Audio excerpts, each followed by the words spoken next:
Au risque d'enfoncer une porte ouverte, je commencerai en disant que quand on cherche quelque chose qui est difficile à trouver, vaut mieux savoir ce qu'on cherche.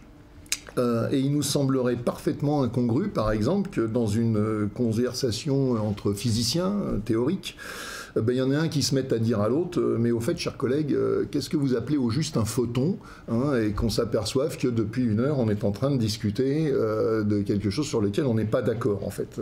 Et c'est pourtant bien ce qui se passe souvent en sciences sociales, et en particulier quand on discute de l'existence de la guerre dans les sociétés non étatiques, qu'il s'agisse des sociétés vues en ethnologie ou en archéo. Et donc, je ne peux que suivre ce que disait Alain Testard, hein, quand il disait « On s'étonne parfois de ce que j'attache tant d'importance aux questions de définition. Je m'étonne quant à moi de ce qu'on leur en attache si peu. » Excusez-moi. Et donc, c'est pour ça qu'il me semblait, pour ouvrir ces journées de discussion, absolument crucial de définir non seulement la guerre. On a vu déjà le problème avec le Larousse, mais enfin, il n'y a pas que le Larousse, mais de définir aussi les autres formes de conflits collectifs qui ont pu être identifiés dans l'espèce humaine. Et si on veut avoir une chance de se comprendre, savoir de quoi on parle.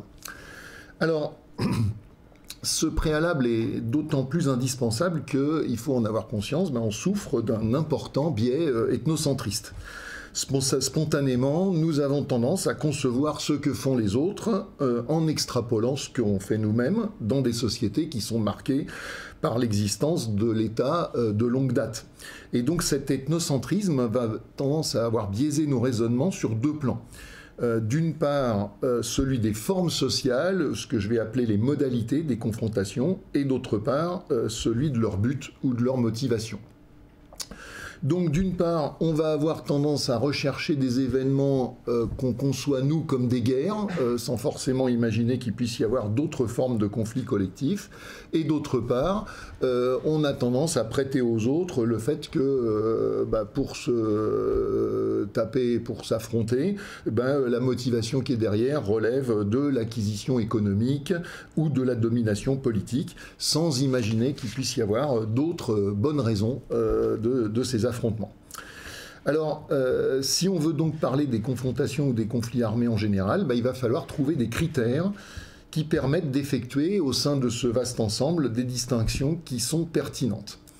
Alors pour ça, il me semble que l'approche la plus féconde consiste à ne pas partir des buts, ni du degré de létalité. Il y a les conflits qui ne font pas beaucoup de dégâts, ceux qui en font un peu passionnément à la folie, etc. Mais de partir de la forme sociale de la confrontation, donc ce que j'appelle la modalité, faute de but. Alors j'y reviendrai évidemment, mais pour commencer, un problème dont il faut avoir conscience dès le départ, c'est celui du vocabulaire et des mots que nous utilisons. On est bien obligé de faire de la science avec des mots, on n'a pas le choix. Mais il n'y a quand même aucune raison de penser a priori que les mots qu'on utilise dans notre langue reflètent un découpage scientifiquement pertinent de la réalité. C'est quand même un problème très classique en science. Il n'y a qu'à essayer de faire de la zoologie en utilisant les noms d'espèces ordinaires, vernaculaires, et on voit tout de suite qu'on arrive dans des impasses et des incompréhensions. Alors là c'est pareil, nos propres mots usuels sont conditionnés par notre expérience sociale particulière. Et ils peuvent donc très bien, d'une part, complètement ignorer des formes exotiques, et puis de l'autre, mélanger des phénomènes qui sont en fait tout à fait différents. Et donc un raisonnement scientifique doit impérativement s'efforcer de réfléchir au-delà des catégories spontanées, des mots spontanés qui viennent à nous dans notre vocabulaire courant. Et donc j'insisterai là-dessus parce que j'ai quand même le sentiment que bien souvent des impasses, des incompréhensions, des débats qui s'enlisent sont liés tout simplement, enfin pas tout simplement, mais en premier lieu à un manque d'attention à ces questions-là. Alors, j'en viens donc à ces questions de modalité et en partant du phénomène le plus ordinaire et le plus courant, le plus banal, à savoir la guerre. Alors, premier consensus, au moins on est tous d'accord là-dessus, normalement, la guerre, ça s'oppose bien sûr d'une part à la paix, mais aussi à ce qu'on appelle souvent les violences interpersonnelles. En clair, tout le monde est d'accord sur le fait que la guerre, ça oppose des groupes et pas seulement des individus. Le problème dans l'autre sens, c'est de savoir si toute confrontation violente entre groupes, c'est de la guerre. Alors la réponse quand même classique de l'anthropologie, c'est de dire que non. Et en particulier dans le monde anglo-saxon, parce que ça n'a pas été beaucoup étudié en France, ces affaires-là, mais par contre, dans le monde anglophone, beaucoup plus. Il y a au moins une autre forme d'affrontement qui est identifiée, qui s'appelle, dans cette littérature, le feud, F-E-U-D, et qui est plus connu en français sous le nom de vendetta. Et voilà. Alors au passage, ben, vous voyez, ça illustre bien ce que je disais à l'instant, on a un problème de vocabulaire. On est obligé, pour parler de cette chose-là, soit d'aller chercher des mots étrangers, feu des vendetta, soit d'aller chercher un mot français, la Fed, mais qui a disparu depuis tellement longtemps que plus personne ne sait ce que ça veut dire, à part les historiens médiévistes. Il y a une raison très simple, on vit dans une société qui a éliminé depuis longtemps ce type de confrontation, et donc bah, on n'a plus le mot qui va avec. Voilà. Et pourtant, dans les sociétés sans État, le feud, sur lequel, ou la vendetta, enfin moi je dirais plutôt le feud, c'est quelque chose d'extrêmement banal et qu'on rencontre même à peu près partout. Alors évidemment, tout ça nous emmène gaiement à la question de savoir s'il y a des conflits qui seraient ni des guerres, ni des feuds. Alors pour les ethnologues, bah oui, c'est une évidence, et je vais commencer par citer deux de ces évidences, puis après on essaiera de ranger tout ça. Alors un des plus vieux témoignages sur les sociétés lointaines, c'est celle qui porte sur les Iroquois, et qu'on connaît depuis donc, le début du XVIe siècle, et en particulier on a des ethnographies, on en a une au début du XVIIIe siècle par un jésuite français qui s'appelle Lafitau. Et alors Lafitau nous explique qu'à côté de ce qu'on pourrait appeler la Grande Guerre des Iroquois, ben, il y a un truc qui s'appelle la Petite Guerre.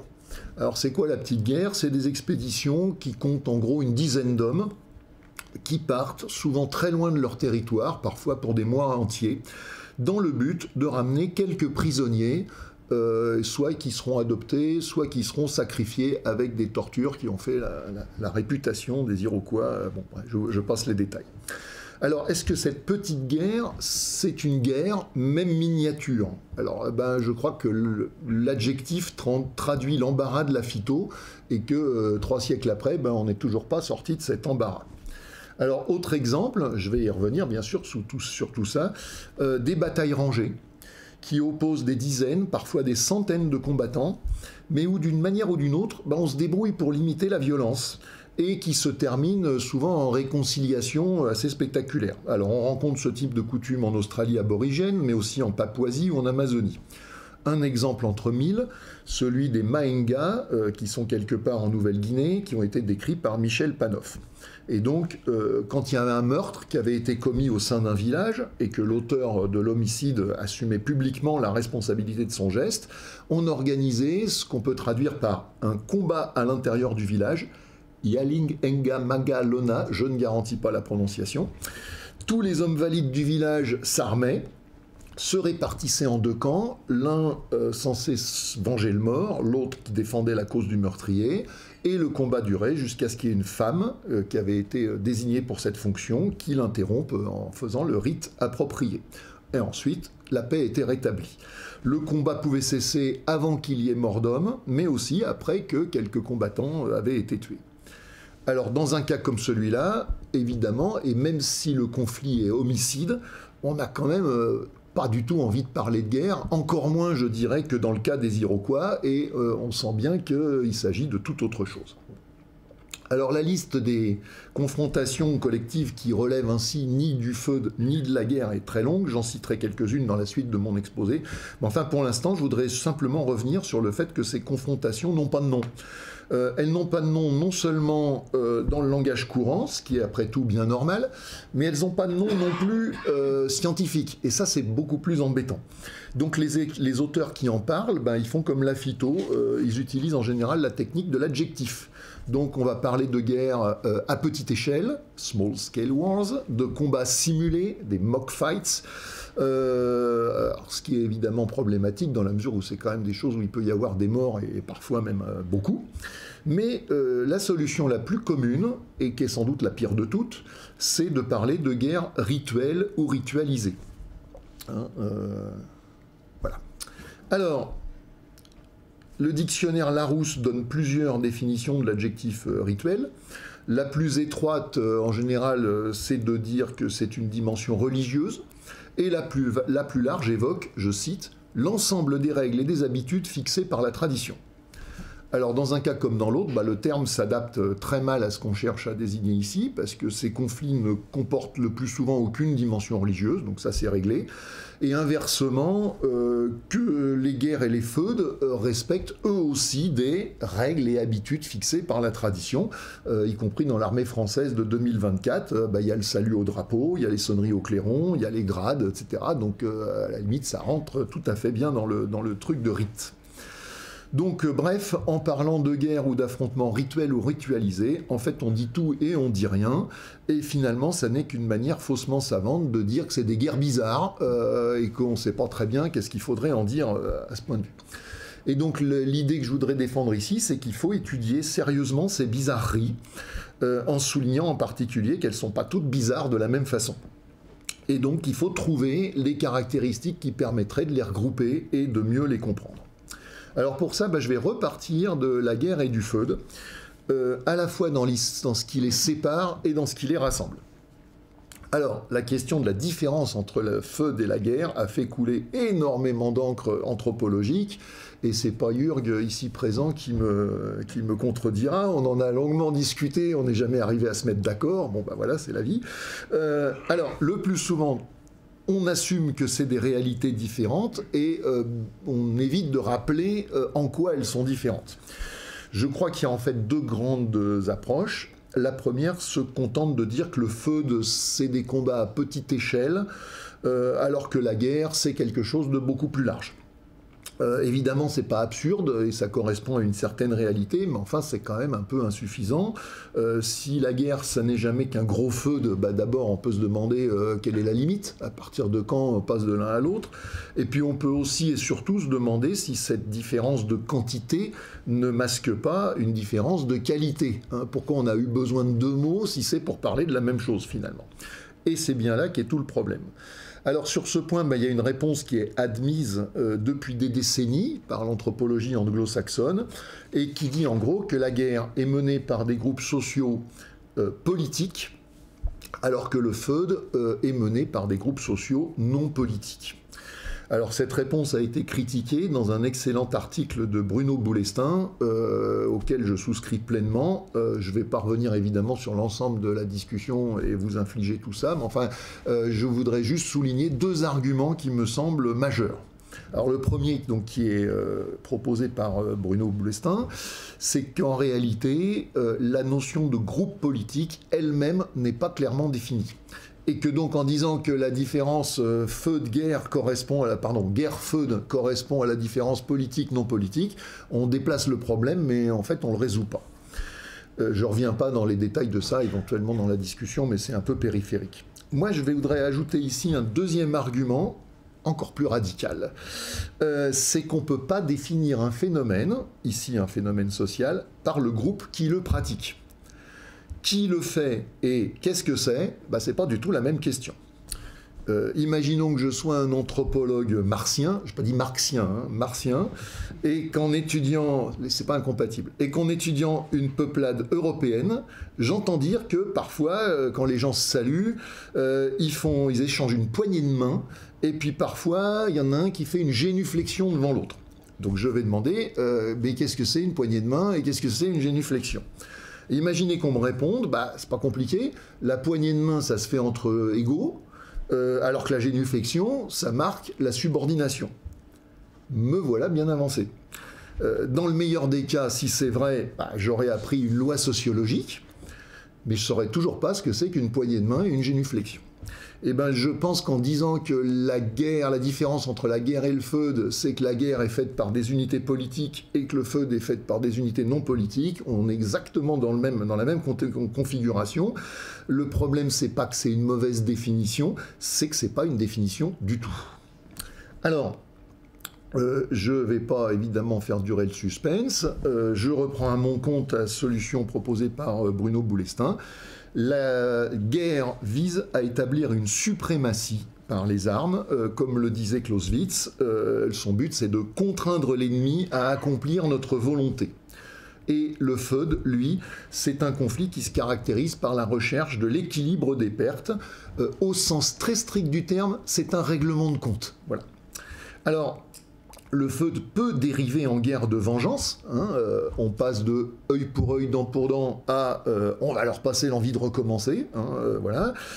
C'est un changement d'objectif, ou plus précisément de modalité, qui va évidemment avoir tendance à correspondre à un élargissement et une aggravation du conflit. Mais encore une fois, l'élargissement n'est qu'une conséquence du changement de nature, c'est pas sa définition. Une guerre peut être relativement brève, circonscrite et peu meurtrière, et un feud peut durer des décennies et être si dévastateur qu'il extermine un des deux groupes, ça arrive.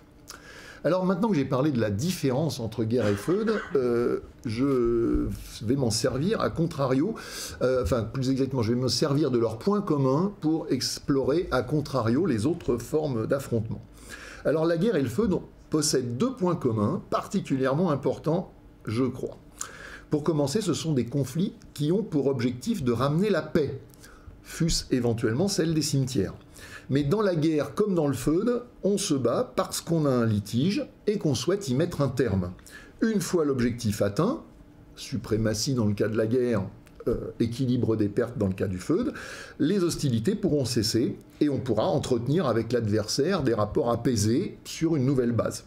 Et donc, à la suite de Philippe Descola et Michel Izard, qui avaient écrit ça dans un texte il y a quelques années, je qualifierais ce type de conflit de résolutif, au sens où ils ont pour objectif de résoudre un différend.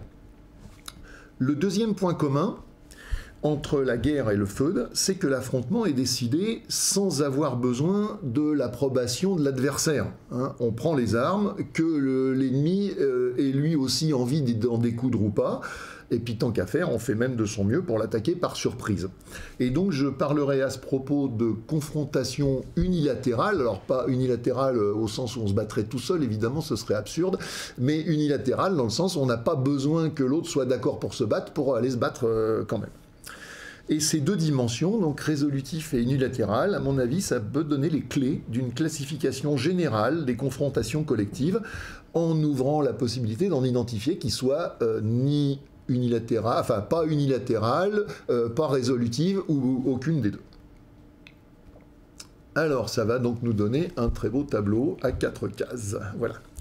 Alors, je vais évidemment pas vous infliger l'inventaire complet de toutes les formes, etc. Mais enfin, je voudrais commencer par montrer que les deux formes un peu bizarres là, que j'avais évoquées plus haut se rangent dans cette grille de lecture à deux endroits très différents. Alors, je commence par la petite guerre des Iroquois. C'est manifestement une configuration unilatérale, une confrontation unilatérale. On ne va pas demander son avis à l'adversaire, on l'attaque par surprise, etc.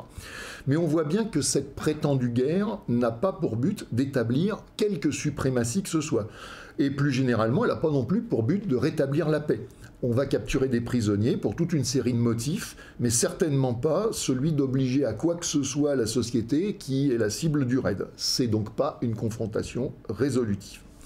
En fait, la petite guerre iroquoise se rattache plus généralement au vaste ensemble des coups de main ou des raids qui visent à prélever ponctuellement des ressources, qu'il s'agisse de biens meubles, du bétail, des objets fabriqués, des êtres humains quand on fait de la capture, ou même des substances corporelles comme les scalps, les têtes ou les dents. Et on peut rassembler l'ensemble de ces opérations sous le terme général de razzia, tiens, encore un mot étranger.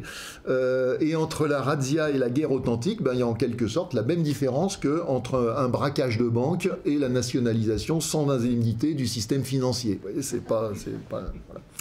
Alors donc au passage, il faut souligner qu'une partie de ces opérations armées ont pour but de s'approprier des ressources purement imaginaire, et c'est en particulier le cas de la fameuse chasse aux têtes, c'est comme ça son nom est consacré, qu'on rencontre en Amérique latine et puis dans une large bande en Asie, depuis les collines de la Birmanie aux îles indonésiennes en passant par les Philippines.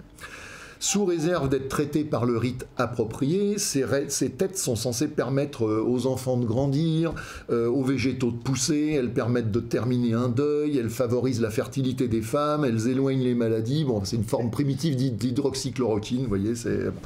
Et souvent, c'est une coutume absolument majeure dans la vie de ces sociétés. Alors la chasse aux têtes, tout comme la petite guerre iroquoise ou la razzia de richesse, n'est donc pas une guerre en réalité, même petite.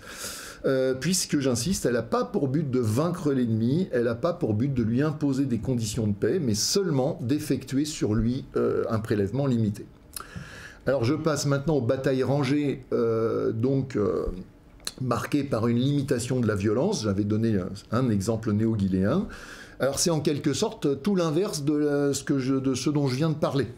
D'un côté, elles sont résolutives, parce que le but, c'est de restaurer la bonne entente entre les parties, ou à minima, si ce n'est la bonne entente, du moins de vider une querelle. Mais contrairement à la guerre et au feu, ces confrontations ne sont pas décidées unilatéralement, elles ne peuvent avoir lieu que suite à un accord entre les deux parties. Cet accord porte non seulement sur l'affrontement lui-même, mais aussi sur ses règles. Quelles sont les armes autorisées, quel est le degré de violence toléré, combien de temps ça dure, etc. etc. Un point essentiel, c'est que cet accord implique d'admettre par avance le résultat. Cet affrontement, par définition, scellera le différend et ça sera le dernier. Et c'est une différence cruciale avec la bataille dans le cadre d'une guerre ou un assassinat dans le cadre d'un feud, où là, l'adversaire peut toujours essayer de prendre sa revanche s'il en a évidemment la volonté et les moyens. Alors, faute d'un meilleur terme, je qualifierais ces combats de régulés. Alors, la plupart, pas tous, sont en fait des duels collectifs. Mais même dans ce cas, on peut en distinguer des variantes importantes. En particulier, le but, c'est pas forcément de trancher le litige en désignant un vainqueur. Les ethnographies ne sont pas toujours très précises sur ce point, mais on a parfois le sentiment que gagner ou perdre ne change pas grand-chose. Ce qui compte, c'est avant tout de se taper un bon coup pour vider le ressentiment. En Australie aborigène, par exemple, que j'ai pas mal étudié, j'ai jamais trouvé de témoignages qui disent qu'après une bataille comme celle-là, on se serait rendu les femmes qui avaient été volées. Encore une fois, au moins dans certains cas, ce qui est important, c'est de faire retomber la tension, et ensuite on peut même faire une fête tous ensemble pour entériner la réconciliation. En quelque sorte, là où chez nous on dira serrez-vous la main et puis on n'en parle plus, y a pas mal d'endroits, c'est tapons-nous une bonne fois sur la tronche et on redevient amis. Voilà. Et au passage, alors Vincent Hirtzel, qui n'est pas là physiquement au colloque, mais qui fera une intervention enregistrée, il a documenté ça à propos de duels individuels chez les Yurakaré d'Amazonie, où il explique très bien que le duel n'a pas pour objectif de décider qui a tort, qui a raison. Voler, c'est voler, et reprendre, c'est pas imaginable. Le duel, c'est juste là pour dire, on n'est plus ennemis maintenant. Voilà. Alors je ne m'attarde pas sur les autres variantes, mais je vais me concentrer sur un point, c'est la manière dont la violence est plus ou moins limitée dans ce type de rencontre. Alors, en fait, les règles qui les président peuvent agir sur deux paramètres. Premièrement, évidemment, de manière très triviale, sur le degré de violence admis. C'est exactement comme dans les duels individuels, donc on va éventuellement proscrire certaines armes, interdire certains coups, interrompre le combat avant que ça aille trop loin, etc., etc. Donc il y a toute une gradation possible de ce côté-là. Mais il y a un deuxième paramètre un peu moins intuitif, consiste à réduire le nombre de combattants impliqués. Je rappelle que dans cette affaire, c'est des groupes qui s'affrontent. Et donc, l'idée, c'est de ne pas forcément faire affronter physiquement les groupes en tant que tels, mais de désigner un certain nombre de représentants, ce qu'on pourrait appeler des champions. Alors, il y a un exemple très célèbre et classique, même s'il est mythique, c'est celui de David contre Goliath. C'est pas un duel d'individus, c'est le combat des Juifs contre les Philistins, et chaque combattant, donc David et Goliath, agit en tant que représentant de son camp. Et donc on peut avoir une limitation de la violence par un moyen ou par un autre, ou par n'importe quelle combinaison des deux. Vous voyez, je place un certain nombre de choses là-dessus. Et donc, en gros, plus on va vers l'origine de mon coin, plus c'est modéré, et plus on va vers le coin, j'allais dire nord-est, et plus la violence est libre. Alors, au passage, on tombe sur une coutume australienne, j'imagine que Jürg en dira quelques mots aussi, qui est connue sous le nom de Gaingar. Alors c'est dans l'Australie, c'est le nord, côté un peu ouest, hein, ça s'appelle la terre d'Arnhem, et le Gaingar étant évidemment le nom local, et elle est bien connue parce qu'il y a un ethnologue qui l'a assez longuement décrite, voilà. Et donc qui la présente comme le type d'affrontement le plus dévastateur qu'il y avait dans la région.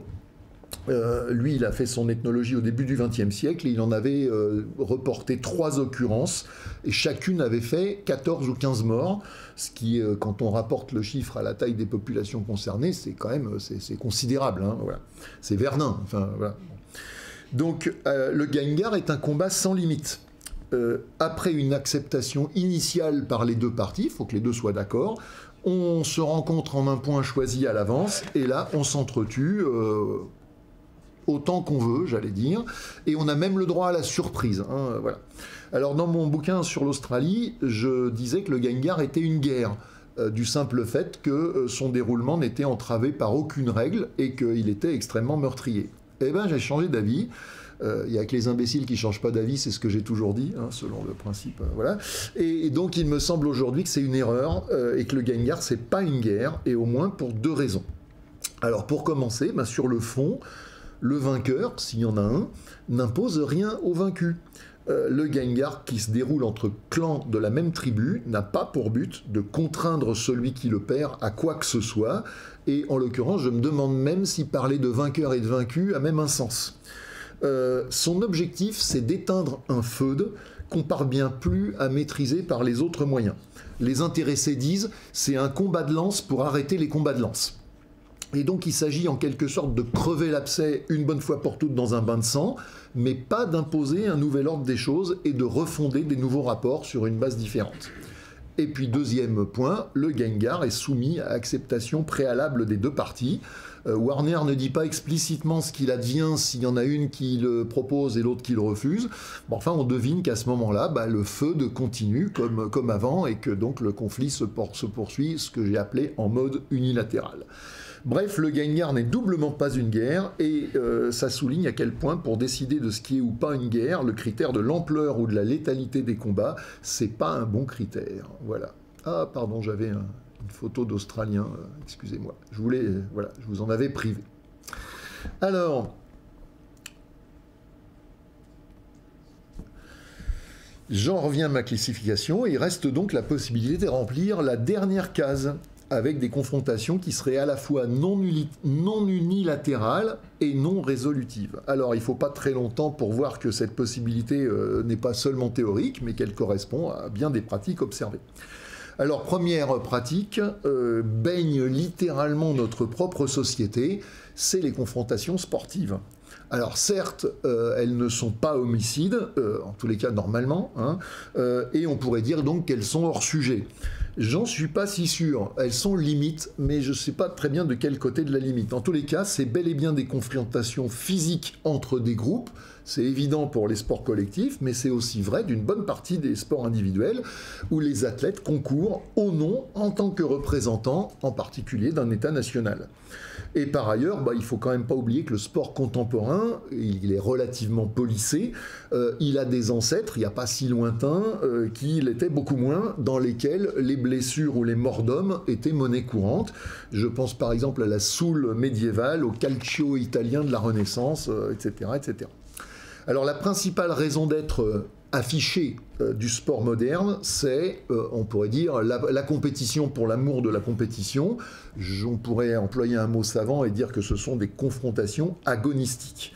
Mais au sein de la catégorie des confrontations donc non résolutives, non unilatérales, certaines correspondent à des objectifs différents. Et là encore, faute de temps, je ne vais pas évidemment vous infliger une liste complète, mais je voudrais en signaler au moins 2. Alors, la première regroupe des confrontations que j'appellerais propitiatoires. Hein, c'est les choses qu'on organise pour honorer les dieux, pour assurer la prospérité ou au contraire pour éloigner une calamité.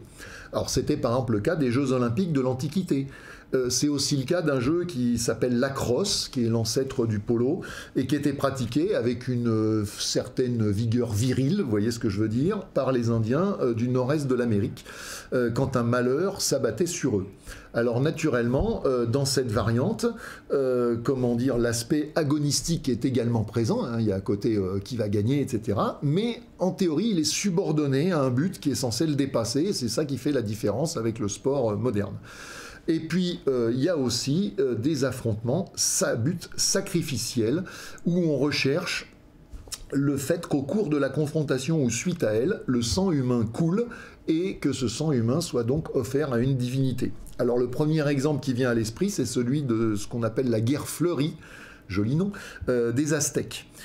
Cette guerre fleurie était censée organiser des combats au cours desquels les adversaires s'emparaient mutuellement de prisonniers, vous voyez la diapo, qui seraient ensuite sacrifiés.